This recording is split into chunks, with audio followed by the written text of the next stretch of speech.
So we have got Dan Beverly here today, and Dan's going to talk to us and be sharing his insights as a seasoned coach. And I know you're all seasoned coaches. Dan's, in my words, he's quite successful, very successful coach. Dan is a specialist in leadership and performance, as I know many of you are. He's ICF PCC, he's a DISC certified trainer, and he works with about 50 private clients a year, exclusively women of personality, intelligence, talent, and drive, like all of us women on this call. But what a great niche. I thought it was a great niche. Dan is also the author of The Power of a Pivotal Moment, How to Identify, Embrace, and Capitalize on the Crucial Career Moments, and also author of The What, Why, and How of Brain-Based Coaching. So you might want to look those up. We should get those onto our resources section, Dan. Dan has built a thriving coaching practice by working his assets. I really like that phrase. 95% of Dan's work is working with one-to-one coaching clients. 70% of these are privately paying clients, 30% through organisations. And so, there we go, we've set you up there. No pressure at all, Dan. Yeah, no, performance anxiety has completely gone out the window, no problem. Yeah, no problem at all. Let me just change my view so we can see you. Might just need to pin you to the screen, so to speak. So let's kick this off. And I know you've got lots of stuff to share, but I'm just going to ask you a question to kick things off. So my question to you is, what would you have loved to have known at the start of your coaching journey? Yeah, a few things, but one thing always pops to mind when somebody, I mean, you and I just chatted before we came on. The key thing for me that I wish I'd known is how much a coaching practice, a successful coaching practice, is about boldness. And if you guys are taking notes, if you care to, just jot that word down somewhere, boldness. That will be a theme that I would give to any coach who's looking to build a business, take a business to the next level. Maybe there's some stuckness. See where you are on the scale of boldness. We are all learning junkies. We love to learn new stuff. It's one of the ways that we hide. It's one of the ways we duck building a real business. I'm going to go, do some reading, and I'm going to teach myself some new things. And I'm going to go on this coaching course because coaching skill is surely the best thing for me to get clients. And I agree, it's one of the things that we need. But it's not the technique. It's about how bold you're willing to be. And if anybody has a question at what point do I want to be bold? There's no point in any stage of the coaching or conversation or journey where boldness is not required. In fact, the place you need it the most is in the very first conversation. You guys all know that the bar for entry, the barrier for entry to coaching is incredibly low. It's basically non-existent. You just call yourself a coach. The barrier for staying here for success is incredibly high. You have to create insight straight away. Otherwise, people don't continue to hire you. My challenge for you, everybody here, is how could you be, let's say 5, 10, 20% bolder in your opening conversations with somebody than you're doing right now? Because my thought is that is almost guaranteed to convert more clients, have a strong coaching book, people you'd love to work with who are ready to do the kind of work you want to do, than if you were to dial down the boldness. And it was interesting, Helen and I were talking a little bit about how to shape today and, doing the intros, and we all said, let's skip the intros. And I love that, because if anybody is doing any intros in their discovery calls, I call it a discovery call. Maybe you have taster sessions. We'll talk about that phrase because that's something we just want to eradicate. But some kind of initial conversation, if you've got that and you're doing any kind of, hi, my name's Dan and I'm a coach, and let me tell you all about coaching and how good I am and all the things I've done, just cut that out because nobody cares. And I'm happy to share my background if people ask, and maybe I'll do that later in the conversation if somebody's particularly asking me. But I'll keep bringing it back because who cares about me? It's about my client, and they only care about one thing, is like, can you solve my problem? So everybody, every one of us on here, I'm sure, is incredibly committed to our profession. We want to be masters at what we do. We love to have qualifications, certifications, accreditations, and that's great. And I don't want to turn any of that off, but clients don't care. No, I've never had a client ask me, so Dan, how many coaching hours do you have? How many years have you been doing this? What are your credentials? There's only 2 people who ever ask that question. The first is HR people, people managers. Their job is to hire the coach, and they want to show that they've done due diligence on the person that they've brought in and now paying money for, somebody else's money, the company's money on. The other person who asks is other coaches, because we're all obsessed with our credentials, but people just don't care. So Keith, like maybe 2 or 3 things to take away right away. Boldness, where's it at? Dial that up as much as you can. If you're introducing yourself, just drop that. Just get rid of that. We're going to talk about enrollment conversations, discovery calls, how to do that if people will find that useful. But no intros. Get straight into the coaching. And watch for over-education. I'm going to go take a course because that's me working on my business. That is not you working on your business. That's you doing fun stuff. It's great. It's useful.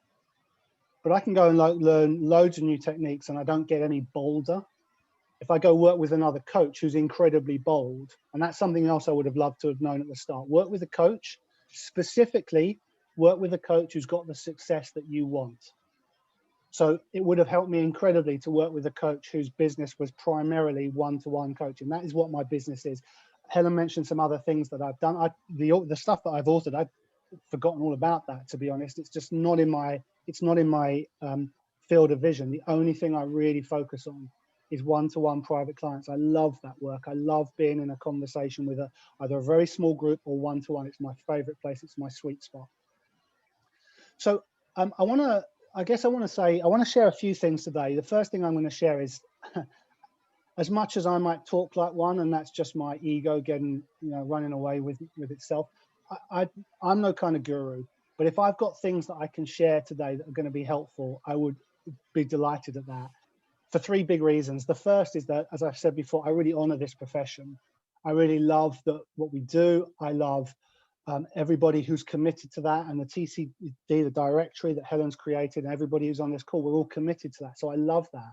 And I want to give back to that. And I want to be part of that. I want to help build that and make it something strong, a profession that sits alongside other professional services, like the legal profession. Great way, by the way, to think about how you're running your business. Compare yourself with another professional service, like a lawyer, like an accountant, something like that. Do lawyers give away lots of free time?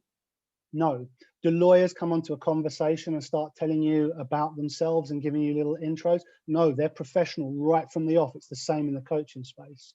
So I really honor this profession. I'm so pleased to be asked. I really am delighted to be welcomed into your group. Second thought, though, is that this is an industry and a profession that's in crisis, in my opinion. There's not a lot of support about how to create a coaching business. There's lots about marketing, and there's like total abundance of where to go build your coaching skill. But where's the thing that tells you how to build a coaching business? And I'm not including those people who get into the coaching profession to help other coaches get into the profession. They go and do a couple of days so they can call themselves a coach, and then go and teach lots of standard marketing. And I want to be a little bit careful about what I say, because I know some of the speakers that will have come in this group will talk about things that I personally feel don't really work, or that I feel need to be something that's to the side and that you set up as a platform beneath everything else you're doing, but your focus needs to be elsewhere. Because traditional marketing, not only does it, I'll just say it doesn't work if you want to build one-to-one private clients. There's exceptions to every rule. There's places where it will help you. We can definitely talk about that. But broadly speaking, start with the thought that traditional marketing doesn't work, and do everything else by exception. Only let that traditional, quote unquote, traditional stuff into your business if you are absolutely clear on how it will support you to bring a client into your world. So not only does marketing not work, in my opinion, it's worse than not working. It actually puts a blocker between you and your client. Here I am as a coach, here's my client, and I'm going to fill all this space between me with marketing and carefully worded prose and emails and email lists and marketing channels and funnels. And one of the joys, one of the things that I just loved this moment where I picked up a phone to someone I didn't really know, and then I brought them on as a client, to have a phone call with a company who'd already said no to me and then turned it around into a yes. That was an amazing moment for me in my coaching business. It's something I would gift. If I could just wave a wand, I would give that gift to people, to have the ability to do that, the creativity, the boldness to do that. And what I learned in that moment of having that phone call, oh my God, I've just sidestepped so much aggro, so much wasted time, so much pain, so much, oh my God, I've been writing all these articles and I've been trying to build these email funnels and I'm working on this email list and I'm, nothing's coming back. And then I find out that I make a phone call and I cut through all of that. And one of the key things I'd love you to take away today, and I'm sure you know this already, and I'm going to share things that maybe are there, but maybe it'll be a useful reminder. A coaching client is a creation. It's not an attraction. It's not something we do by luck. It's a creation. It's a creative act. This business we're in is a relationships business and a creativity business. That creation happens nowhere else but inside a conversation. So every single thing that you are doing all day long in your business, in the coaching business, if it's not coaching, should be leading very, very directly to a coaching conversation, or indeed it is a coaching conversation. I'll show you my call log a little bit later and give you a sense of how important it is. Even if we were to say this business of mine is quote unquote working, I never want to turn that off. It's so important. So I honor this profession. It's a profession that's slightly in crisis, but I'm also here because I can really remember, and perhaps you've heard it in some of the things I've said, I can remember what it felt like to be failing at this. I mean, sick to the stomach, like embarrassed, upset, stress in my, just like in my stomach. And the last time I felt that was like 10, 15 years previous in my consulting career. I loved being a consultant. I didn't leave it because I didn't like it. I left it to be at home with my kids, and that's when I had the opportunity, the space to become a coach. I had something I wanted to do, and then it became available to me. But I can remember in some of those really stressful projects where I was without, any feeling, just no sense of control, taking on lots of responsibility, but not able to change this circumstance. I felt sick to the stomach going into work every single day. And I can remember that. I mean, it's not recent, but it's recent enough that I can remember. And I never want anybody to feel that in the coaching space. One of the things that left me in good stead, when I was first training, I went to see a friend of mine. This friend of mine's incredibly smart guy and very successful. I went to see him. We see each other once or twice a year, school friend. And he said, "What are you up to right now?" And I said, "I've been training to become a coach." This is 10 years ago. And he said, "Oh, well, and I was telling him a little bit about it. He said, "Oh, it sounds really cool. Do you like it?" "Yeah, not really." No, I don't like it. I was pretty miserable at the start. And I'm actually grateful today for being a little bit miserable at the start, because it taught me that this is a business and a profession, something to work at, not something I wanted to sort of, hey, I just want to help the world, man. Because I'm sure we've all had that experience. We all want to contribute. And I love that. I want everyone to have contribution at the center of their practice. But I need a vehicle for that too. I need something that's called a business that actually works and thrives, something that's strong, that I'm proud of. And I needed that sense of, I can't just go into the world thinking, oh, this is all going to be so easy and I just want to help people, because that can really happen. I don't know if people can relate to this, but coming out of that first set of coach training that you do, and you learn a skill and you actually see someone go from 0 to 100 like that, and you create insights for them. I've only just started learning this thing and I'm already doing this. Wow, I could have such an impact. And then we find that we can't make that translation to the business side, because we hold them as very separate. Like, here's the coaching piece and here's the business building piece. And I really want to do the coaching piece, but I hate the business piece. And as long as I keep saying that, even unconsciously, and I hold it at arm's length, I will never come to be a great coach, because I have to love building the business and creating clients as much as I love coaching people.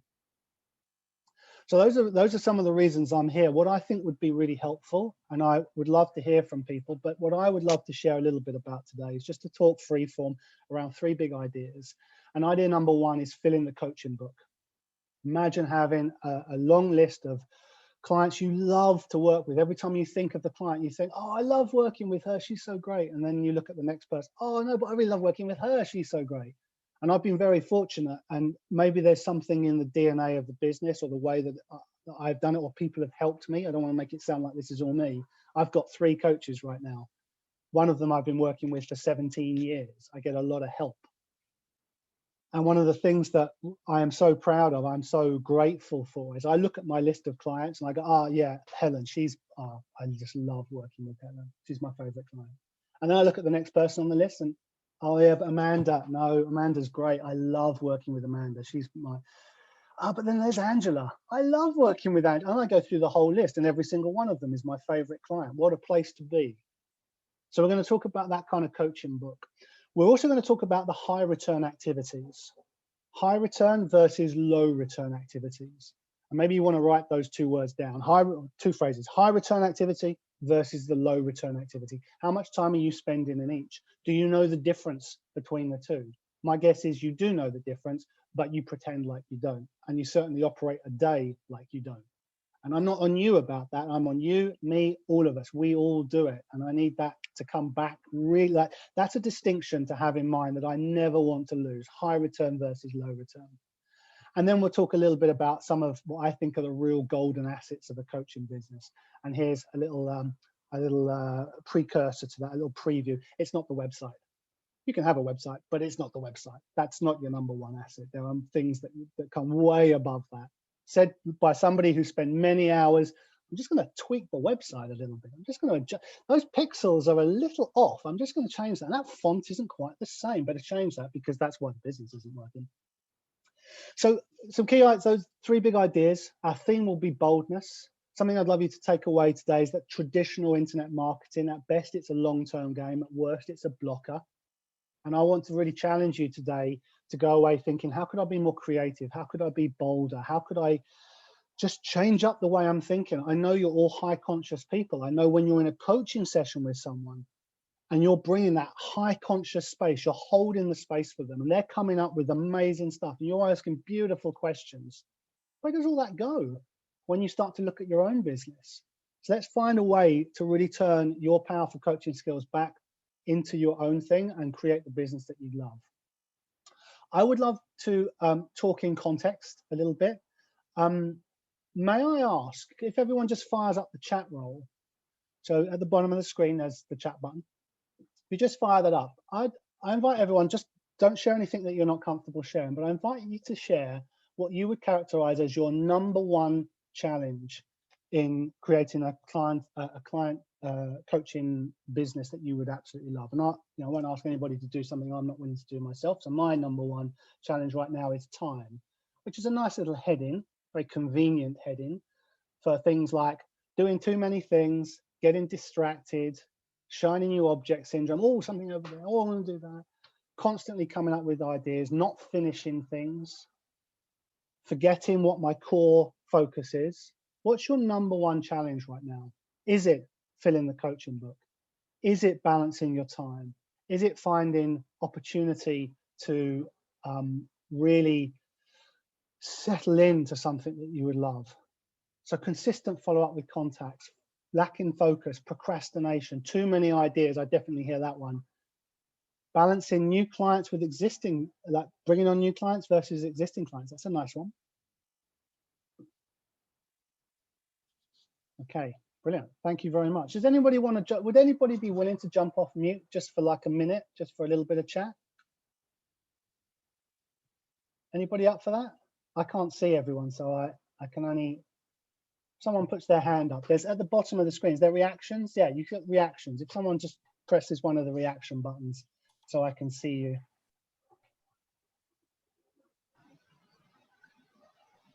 It's unusual for you to all be so quiet. Hey, Phil. I'll have a conversation. I'll talk to anybody. Yeah, you and me both, Phil. Nice to speak to you. How you doing? I'm really well, thank you very much, Dan. What would you say is the one thing you would love to change up or to improve? Yeah. So I think it's interesting actually. It's putting the ideas into action and turning those ideas into clients. You know, I have lots of ideas for what I want to be doing with business and where I'm really taking it. But also I want to be able to maximize that with getting a flow of clients coming in to come and buy those things I'm thinking about. Right. How good a job are you doing at that? Is it something that's in progress and it's getting there, or something you haven't quite cracked yet, or something I'd love to do but not really started? Yeah, it's work in progress, but it's been work in progress for a number of years. And what are you choosing to do instead that has you focused on not on that? That's a good question. So you mentioned about traditional marketing. I think I do a lot of traditional marketing.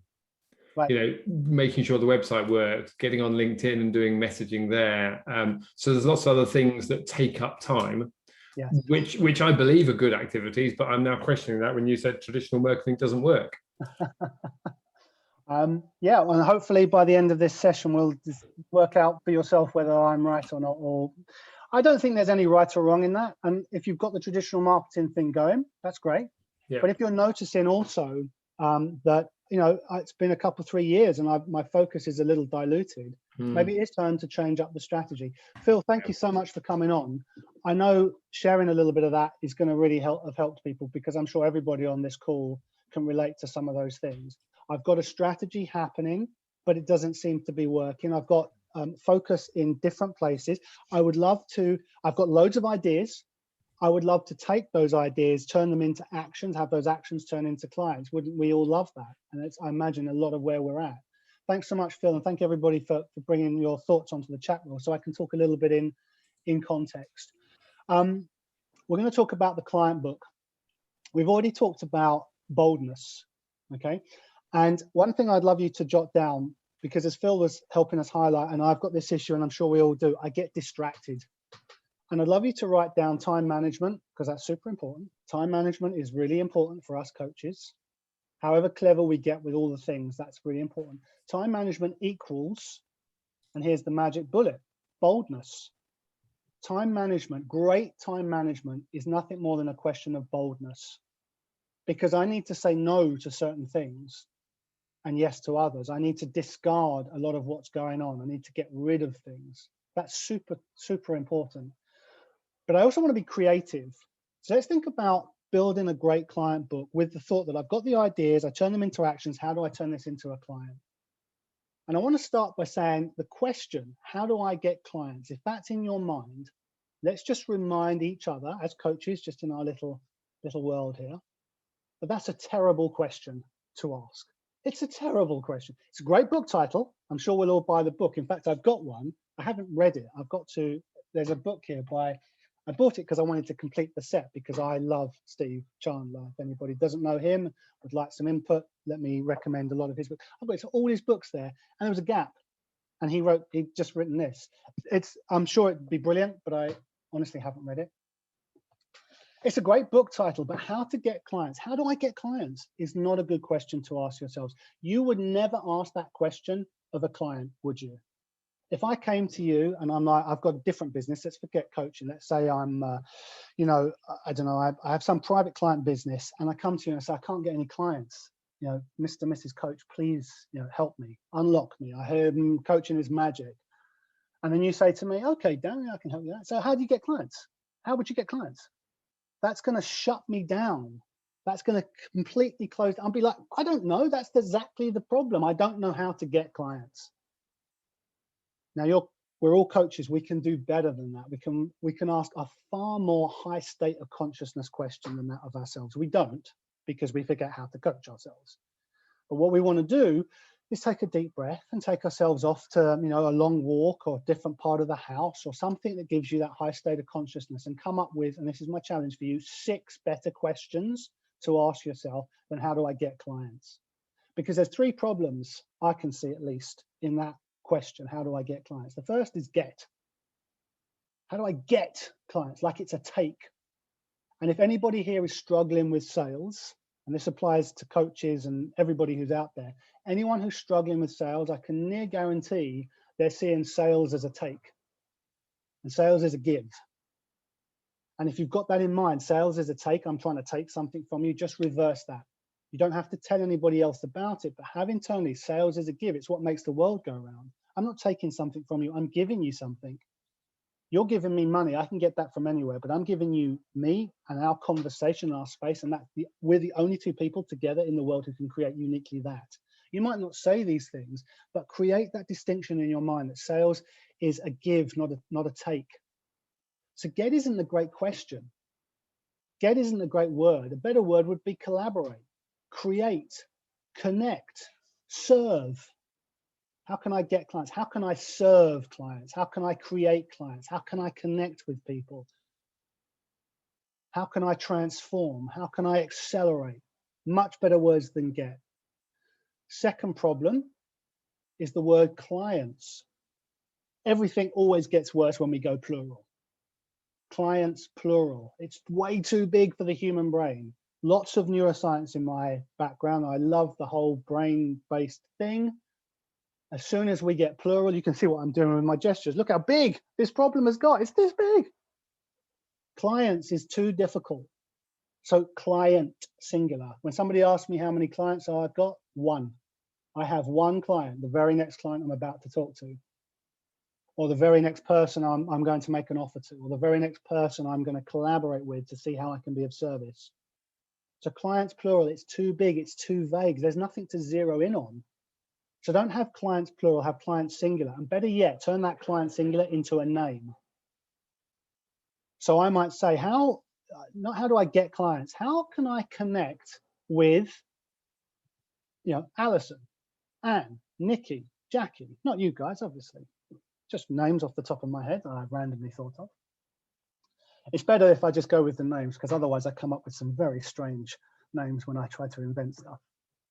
So let's get singular. Let's get really focused. Let's really think about that person. Let's say I want to connect with someone who's called Amanda, for example. Is there any Amandas? Oh no. Let's connect with someone called Dan. That's better. What would really serve Dan?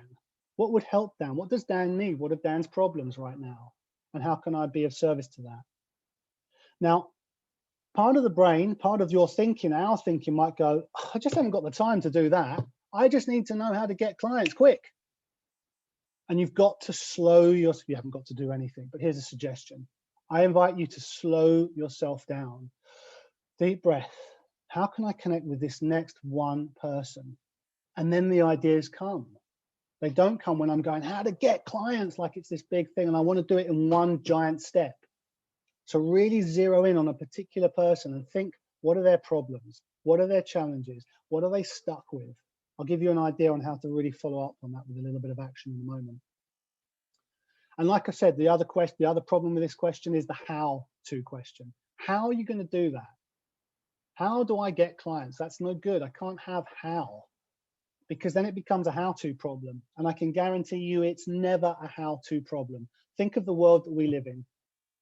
Are you starved for information?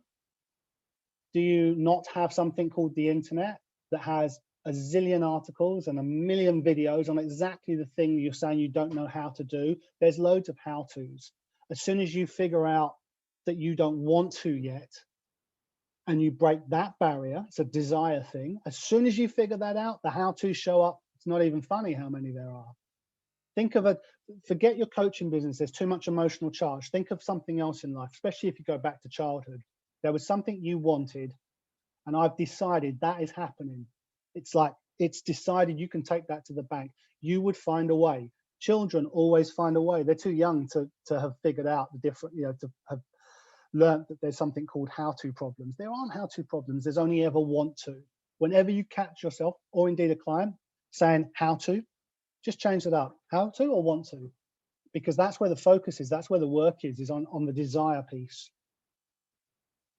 So how do we get clients? Key insight I'd love you to take here is that we're choosing to have less clients than we would want, or indeed no clients, by asking ourselves really poor, system shutting down questions.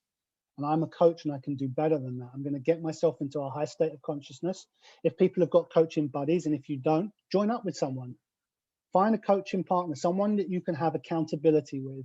And the two of you get together and you both take a deep breath, and one of you puts the coaching hat on and the other person puts the coachee hat on.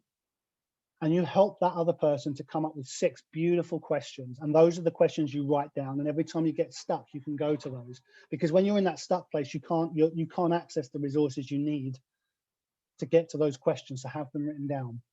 And here's 2 exercises, 2 actions I'd like you to take, because I love what I love what we were talking about at the start there from Phil. Ideas into actions into clients. Okay, what is the action here from back of these ideas? I'd love you to go grab the last 5 emails that you received. The last, I would say do it with 50, do it with 100 emails, but to just see if it works. Grab the last 5 emails that you received from real people. Coaches don't count. You guys aren't real people. I'm not a real person, right? We're not civilians. Okay, real people, people that maybe you know, maybe that you have a professional relationship with, someone that you're thinking about coaching with, somebody that you've maybe worked with before. Go get those emails, the last 5 emails, print them out and circle and highlight what's not being said in those emails. The problems, the issues, the challenges that are embedded within that email, because they'll be there. We'd love you to come, or there might be, maybe it's an email that says, look, we'd love you to come and coach a couple more people at our company. You did a great job before, Dan, with those 2 or 3 people. We'd love you, got a couple of these people. Don't just say, yeah, okay, I'll send over an invoice. Ask questions, get into that. That email's telling me that, okay, there's a couple of people, but beneath that, there's something systemically wrong. Because now that's 5 people you're asking me to work with, and I'm seeing lots of commonality, and I've got and that gives me an idea. Here's an idea that I'm going to work with. I'm seeing themes for these particular people. I'm going to spend 1 hour of quiet time coming up with a beautifully crafted offer specifically for this company. And then I'm going to get in touch with that HR person and say, listen, I've been noticing some themes. I've got an offer. I'd love to talk you through it. You don't need to spend hours and days coming up with the whole thing, coming up with email marketing funnels and carefully designed flyers and a brochure and all that. You need to sit quietly for 1 hour, sketch out what would actually help them, just bullet points, and then go to them and have a conversation. And here's one more. So that was emails, just going through your last few emails. Do the same with your last 5 clients or your last 3 clients or 3 clients that you worked with an age ago. Go look them up, see what they're doing before you speak to them, see what they're doing, see what the last conversation you had with them was. See how you move them forward, see what they were challenged with, see what they're looking to do in the future. And off the back of that, you will find gifts, ideas, things that you can do to really serve that person. That's a high return activity. Those are high return activities, completely different from the low return activities, which we'll talk about next. If anyone's got questions on what we've talked about so far, just if you jot them down, we'll leave a little bit of time at the end for some Q&A in one go. Let's move on if that's okay with everybody. Let's talk high return versus low return activity. The high return versus the low return activities. We act like we don't know the difference, but we absolutely do. High return activities are the things that really move us forward, that really come up with a very, very direct route to a client or to serving someone. A coaching conversation is a high return activity. A conversation is a high return activity. But working on the website is not a high return activity. Developing an offer that you want to give to a client, high return, versus marketing plans, funnels. I mean, I'm not against those. There are obviously exceptions to every rule. And there are going to be parts of the business where that really works for us. But don't kid ourselves that that's a high return activity. It's not. It's a low return, slow game. Reading books. I've got a ton of books. I would love to tell you I've read every single page of that. I haven't. Had a beautiful insight that I got from Naval Ravikant. I don't know if you know that name. He's a great entrepreneur and now an angel investor. And he likes Nassim Taleb. And somewhere in his tweet storm and in his audios, something I've listened to, joy is an unfinished book. Having a book on the bookshelf that I haven't read, that's really joyful. And I'm allowed to not finish a book. I don't know if you've ever had that sense of like, okay, I've got to finish absolutely every page. No, but don't. And I mention this because I know so many coaches who love to read, is what they tell me. I don't want to give up the reading piece, and I need that to make me a better coach. Okay, you can have that, but it's a hobby. That's a fun thing. That's to the side. That's at the end of the day when you've done the high return activity. And then somebody will push back on me and say, well, this Dan, I've got to have the website. And I've got to have the website. I've got to do the reading. I've got to, I need all of these things. I need this armory. But what I'm noticing is like, okay, if you spent 2 or 3 weeks just working on your website, how many clients do you think you'd have by the end of that 3 weeks? Versus 3 weeks of nothing else but reaching out to people that you know, people who know the people you know. So 1 or 2 steps removed, and making a bold offer. reaching out to people, having conversations, finding out what's going on in their world, building your community one-to-one, not emails. Never send, this is something to write down, never send an email when a phone call is an option. Never make a phone call when a face-to-face is an option. Just have that as a rule, especially the email one. I mean, man, we hide behind email. That's the truth of it, right? We hide behind our computers. You need to get off email and make phone calls, get in touch with people, learn how to really create with someone inside a conversation.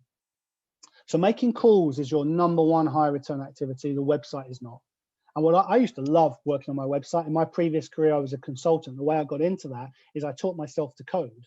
When I was at university doing a music degree, I taught myself to code. I became a consultant as soon as I came out, and I used to build websites. I didn't really build websites, but I used to love doing it. And now I still do. And what I do today is if ever I put on my to-do list something around the website, I just put hobby : in front of it, just to remind myself this is just a fun thing. Because like I said, I spent 3 weeks on the website, or 3 weeks, writing articles versus 3 weeks making calls and talking to real people. Which one's going to drive my coaching book to where I want it to be? Now, why don't we do these high return activities? And there are 3 key reasons. The first reason is we don't know what they are, but we can deal with that right now. We're starting to bring that into awareness. The second is that the world is telling us we have to market our services with some long drawn out approach, which just doesn't work. It's why the coaching profession is so tricky, because it's a peculiar state and traditional marketing won't work in that space. And the third reason is it's the easy choice. The low return activities, it's comfort. It's not bold, and we need boldness, as we've been talking about. I mean, honestly, hands up here. I won't ask people to do it, but just internally be thinking, what would you prefer to do? Make a call to someone you've got no idea whether they want your service or not, and you don't know what you're going to say, and you're really worried about it. Who would prefer to do that versus, I'm just going to work on a website. I'm just going to design my new business cards. I'm just going to write another article. I'm not against those things, but don't pretend that those things are building the business. They're not. The phone call is what will do it. We want to reverse that whole situation. I want to be in that place where I cannot wait to make the next, I'll call it a cold call, but we never really need to make cold calls, not in the current environment. You can find out so much about people, and people are so interconnected. You can always have a warm call with someone you've never spoken to. And we want to go, and I know people can be fearful to do that. And they'll be thinking, well, I need to work on my courage. We want to do better than courage. If I work with a client and they're talking to me about courage, that's fine. Let's feel the fear and do it anyway. But I have to transcend that completely, from courage to fearlessness. Like, why would I be afraid of that? And that's the space I'm in now. I mean, there's plenty of things that I am fearful of, I'm sure. But if we're talking about making calls to people, I'm fearless in that. I don't mean it in a braggadocious way. I mean, there is a way to make that shift internally, and it's called action. If we take the steps and do those things and take a deep breath, and the client says no, and now, oh my God, I've been rejected, and it means I'm a terrible coach, and who the hell am I to interrupt their day? And well, I better go work on the website for a few days because making phone calls is just too painful. I have to do better about that. Okay, so a little bit of a challenge for you guys here. So here's some things, first of all, to stop doing. Hiding behind the computer. And we're recording it, so I'm sure we can play this back, or people can jot this down. And I'm not on you about it, just jot it down in case it's something that I catch myself doing. Hiding behind the computer, sending emails when I could make phone calls, working on the website and social media. This is a massive one. Going to networking events. Going to networking events that call themselves networking events. Do not do that. I mean, exceptions to the rule for sure. And if people have got elements where it's working and it's working for you, great, go do that. But everybody else, anything that calls itself a networking event, forget it. If you want to go somewhere and be with people, then find something you actually want to do.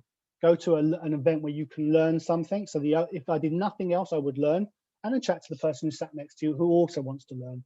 That's a far higher consciousness conversation than going to a networking event where people just want to connect. They don't, they want to sell to me, and those aren't my clients.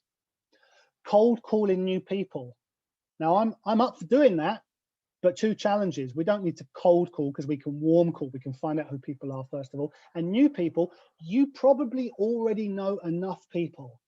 It's one of the biggest lies we tell ourselves. I don't know anybody. I remember saying to this coach I worked with a while back, she was a brilliant coach. She was an alumni of Steve. And I said to her, you know, where are the clients? You know, where are all the clients? And she said, what do you mean? They're everywhere. And when she said that to me, I really opened my eyes, because I've kind of got clients, prospects, as some special kind of person. They're not, they're just human beings, right? Clients are everywhere.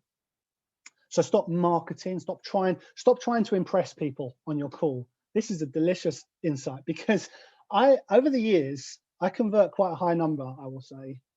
So that's a bit braggadocious. This Zoom window is not big enough for my head. I have quite a high conversion rate, let's say something like that.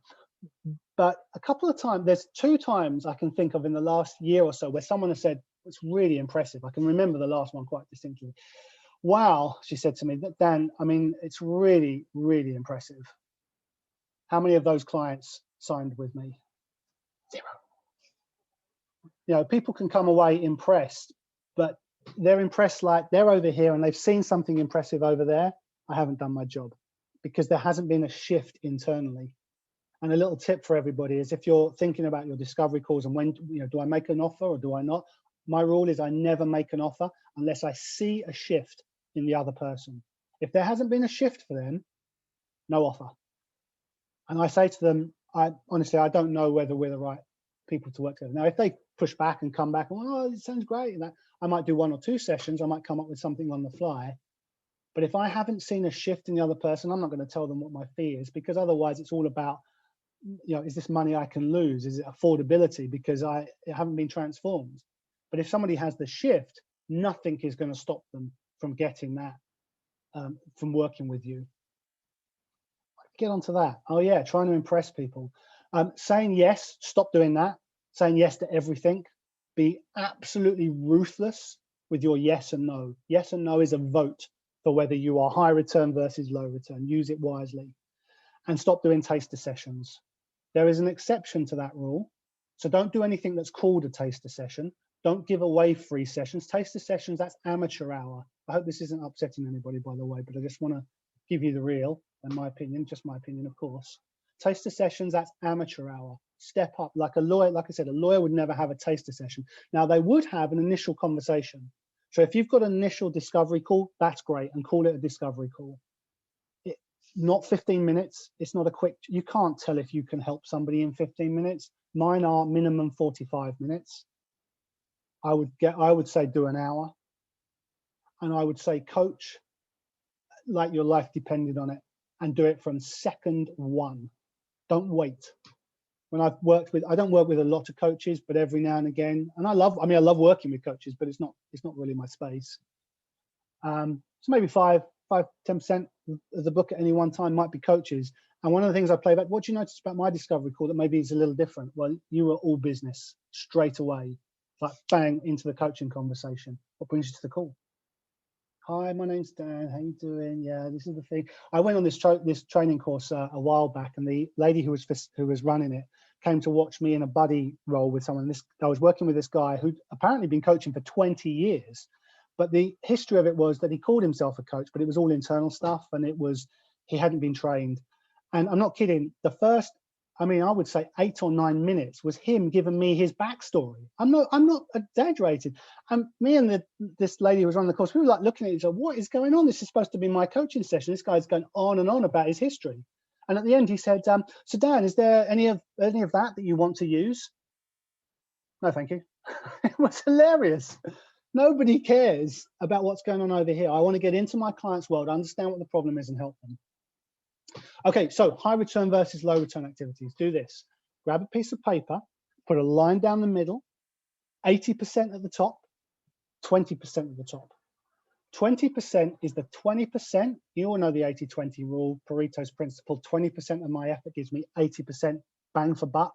That's where my high return activities are. What's the 20% in your business? Having conversations, coaching people, coming up with offers. What's the 80%? Where's all the rest of the time going? Get that really clear in your mind and really challenge yourself. Go extreme 80-20 on your day. Get rid of all the low return crap. Stop doing stuff, postpone it, automate it, give it to an admin person. That's, you're not an admin person. You can give all that stuff to a VA. Your time needs to be, I'd say to clients, like a coaching client, who says, like, I want to build my business, a coach who's a coach. How much time are you spending each day, building the client book? Well, half an hour, 2 hours, maybe a week. 8 hours a day until your coaching book is full. Now, that's a bit extreme, but that's where I want to take a client, because what else is there? How good am I going to feel if I get to the end of my 3 or 4 week period and I've got a beautifully crafted website and 0 clients? Not just the end of my 4 weeks, the end of a year. Beautiful website, beautiful business card, 0 clients. Versus no business card, a pretty crap website, if I'm honest, maybe not one at all, and a full coaching book. Which of those ones is going to fulfill you? Final key thing I want to mention before we just have a few minutes of questions, if people have questions. What are the key assets for the business, in the business, to help your business? And like I said, here's a clue, it's not the website. And I guess what we've been talking about already, people are already starting to get an idea of what is and isn't. Your number one asset, in my opinion, is the discovery call, that enrollment conversation. Put huge amounts of energy into, first of all, getting it strong, brilliant, amazing. Secondly, improving it every single time you meet with a client. At the end of every conversation, have a learning log going, have a learning journal, and jot down what went well and what will I tweak the next time. And I still do that now.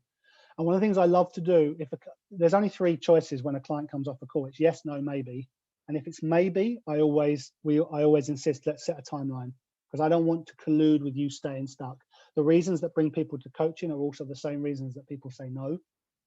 They come to you because they're really indecisive. You said you want to go to coaching, they're really indecisive. Oh, maybe. Well, I'm not going to drift with you. So you've got 3 days, and I'm not on you about it. It's no pressure, but that's the timeline. If after 3 days they haven't done anything, I send them a follow-up note just to give a bit of accountability.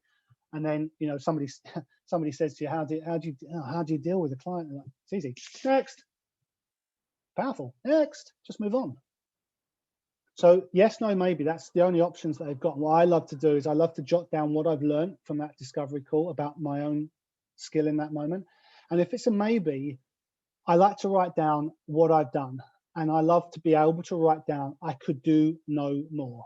Because then they say no, and I'm fine with it. What would upset me is if they said no and I didn't do everything I could and then didn't learn from it. That's really the worst case scenario. Best case is a yes. The worst case is they say no and I do a crap job and don't learn from it. So have that. And I love to have that written down. Listen, I could do no more. And then a person will come to me and say, yeah, I'd love to, or no, I can decide to go another way. And I can be totally fine with that. So asset number 1, discovery call, enrollment conversation. And inside that, have the ability to create coaching programs on the fly. You can have a set program, that's fine. My encouragement to you to step up to a new level is to design it on the fly.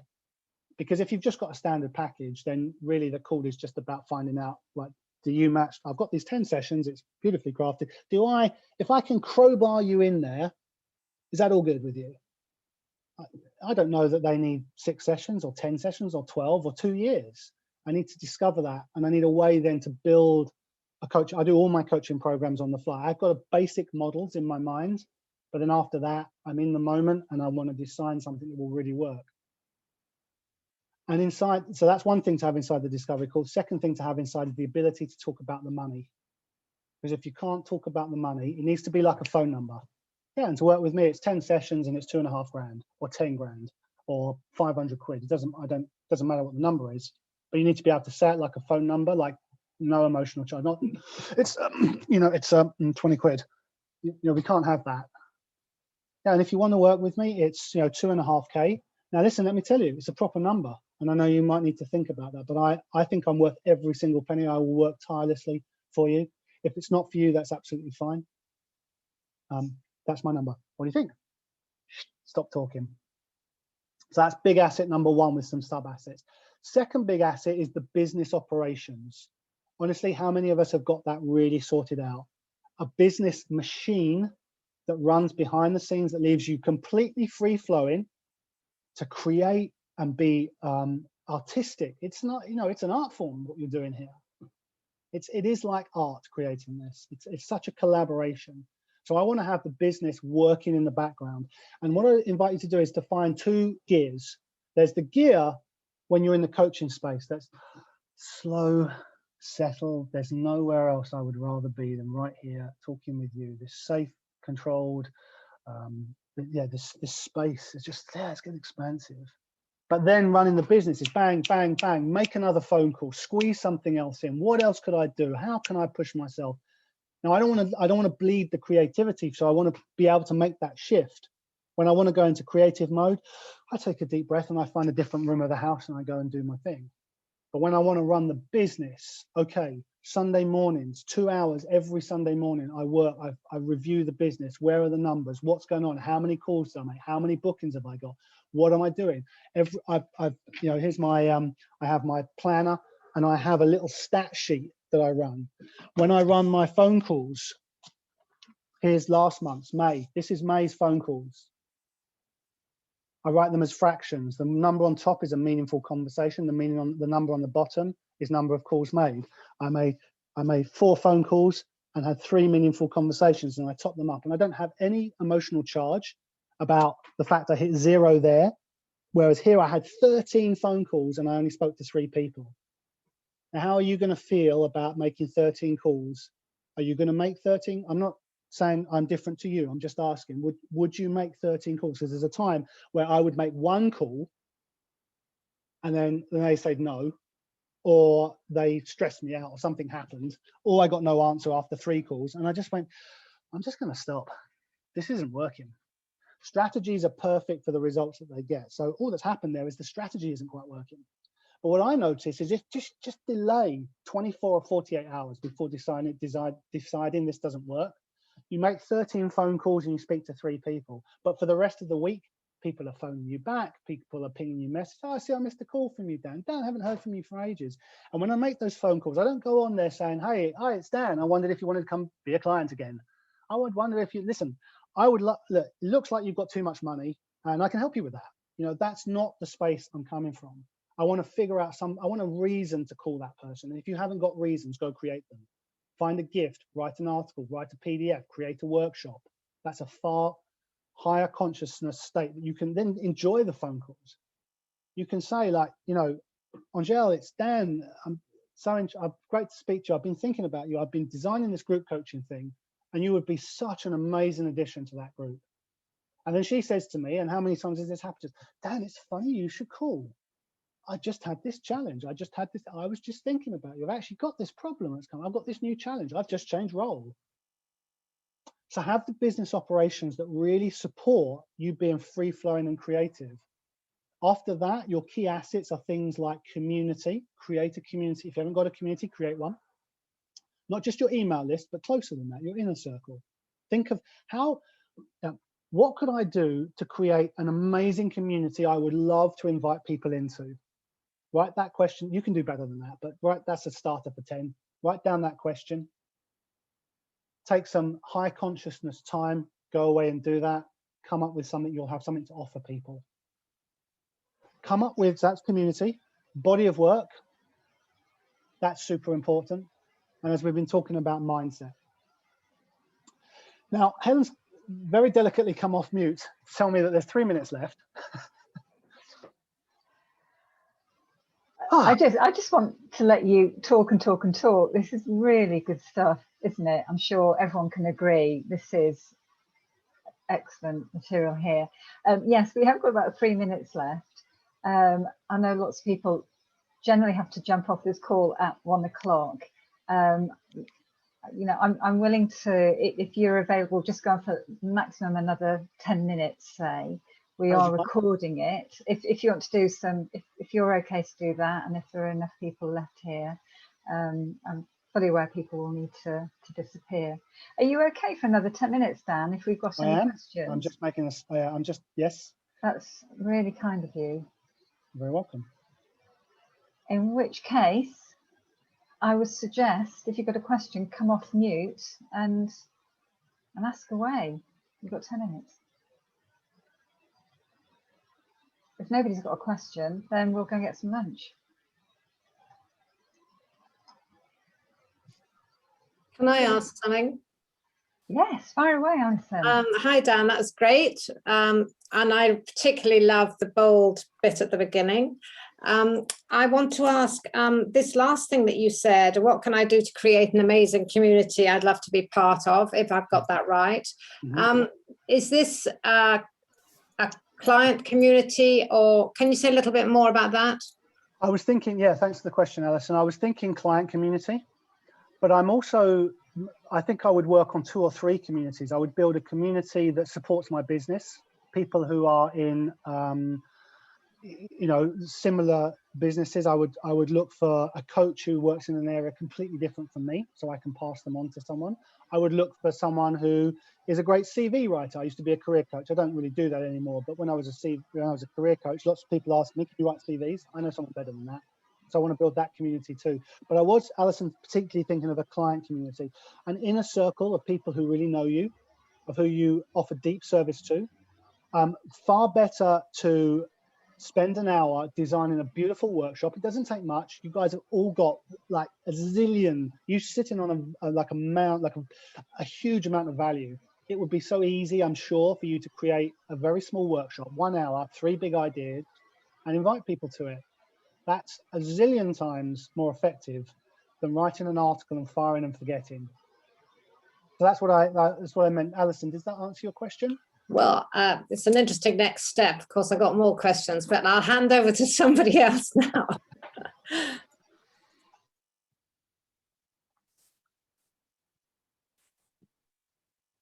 And Dan. Hi there. Is that Joseph? Yeah. It is, yes. Thank you, Dan. As you talk through, I noted a lot of what you were talking about is actions, things to do. And I often think of it as, is it if I know who I'm being, how to be, then the what to do will show up. Mm-hmm. Does that come up for you? And is that important in building a business? Massively. Great question. Thanks for bringing that up, Joseph. I completely agree. So we have 3 kinds of goals, don't we? Doing goals, having goals, being goals. And the real transformation happens with the being goal. I'm going to be this kind of person. So absolutely, Joseph. And here's an action that people like. Here's an action. I'm doing actions again. So Joseph, maybe you've got a better suggestion. But one of the things I might like to do is give myself a really good pre-game ritual before every call that you get on. Have like a 3, 5, 10-minute ritual that you go through, not just meditation, something a little more progressive than that, a little more active than that. So for example, what kind of energy am I going to show up with on this call? What kind of coach am I going to be? If you are a coach who charges $50 an hour, let's say, not you personally, Joseph, I mean just generally, if one is that, okay, I'm going to double that.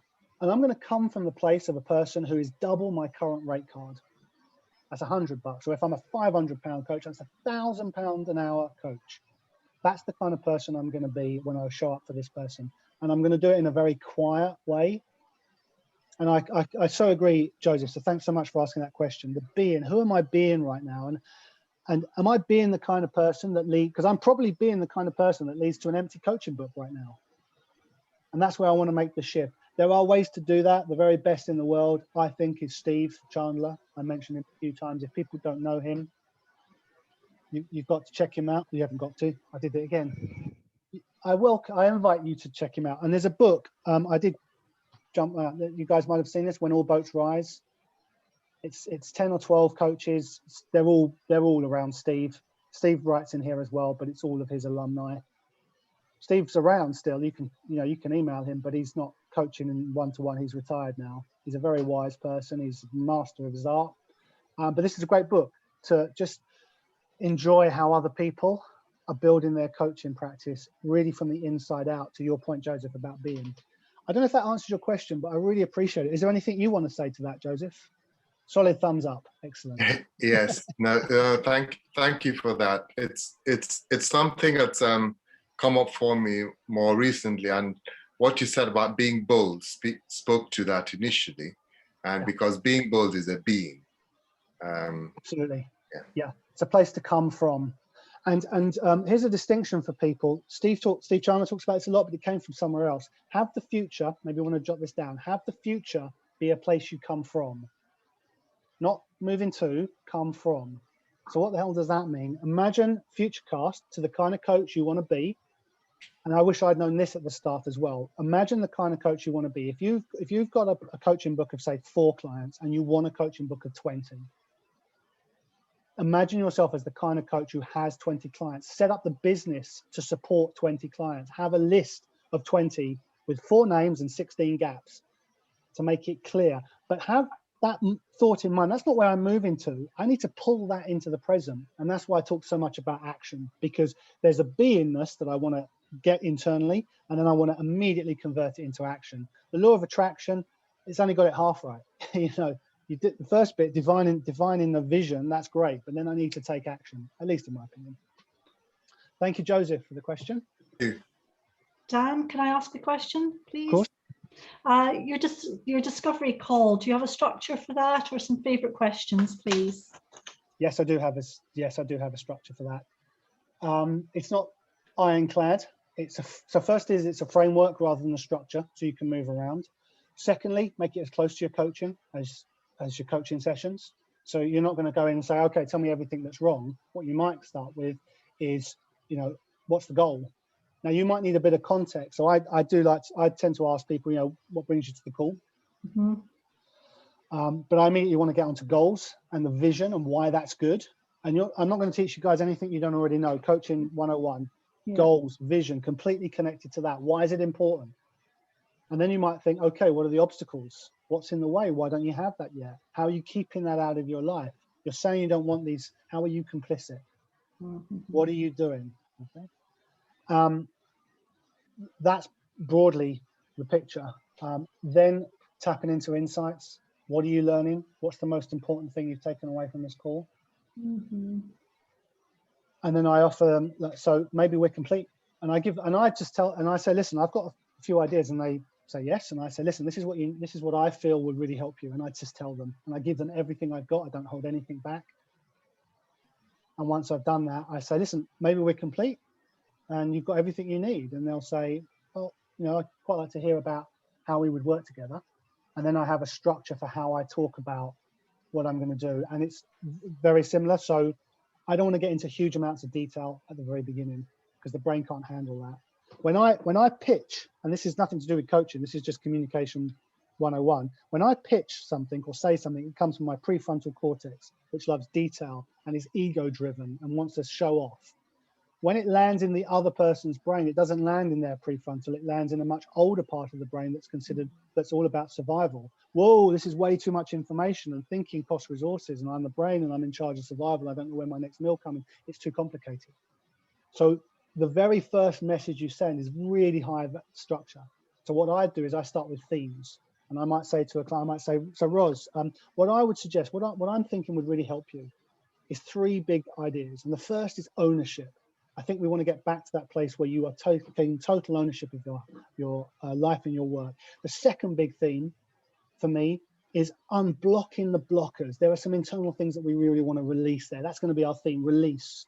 And the third big theme is reinvention, because this is going to be a complete step up for you. So I've given them 3 words: ownership. What was it? Something really cool. Release. Yes, thank you. Release. I was thinking unblocking. See, it's better than that. Release. What a great word. Someone write that down. Somebody give that back. That's great. I'm going to use it in my next discovery. And the third was reinvention. And then I would start to break that down, and this is what we would do. And then I would check in. How are we doing? Am I on the right tracks? Yeah.